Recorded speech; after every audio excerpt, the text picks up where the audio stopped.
La santé n'est pas qu'humaine, animale ou environnementale, mais elle est autant végétale. Et pourtant, les agronomes ont longtemps été à l'écart des tripartites, voire des quadripartites, sur l'approche One Health. Il était temps de les convier à une sensibilisation. Le coordonnateur a présenté les résultats de son projet de recherche Action après le terrain. Des recherches qui démontrent ici comment le secteur agricole est aussi concerné par une seule santé, d'où l'importance de leur implication. À travers ce que nous avons fait, on s'est rendu compte que le secteur agricole est aussi impliqué. Par exemple, si on prend la maman qui va travailler dans un étang ou une riziculture, elle peut tomber malade. Là, il y a des mollusques, elle va attraper la bilharziose ou le choléra ou la salmonellose. Donc, en dehors de cette production et cette protection des végétaux, nous avons l'agriculteur que nous devons protéger. Puisque en allant produire ces aliments pour nous, l'agriculteur peut tomber malade. Commis aux absents, les agronomes ne sauraient se sentir directement concernés, même si de fait, ils y sont de plein pied.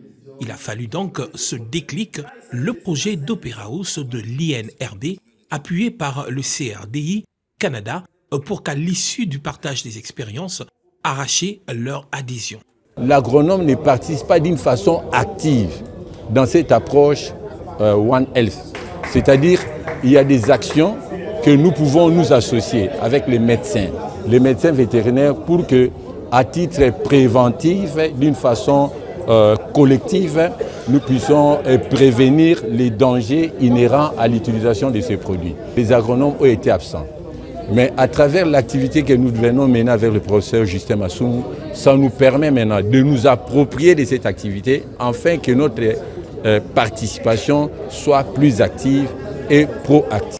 Des échanges et la mobilisation qui n'ont laissé personne de côté. C'est pourquoi quand on a présenté notre tableau, la matrice qui nous a été présentée, tout était noir.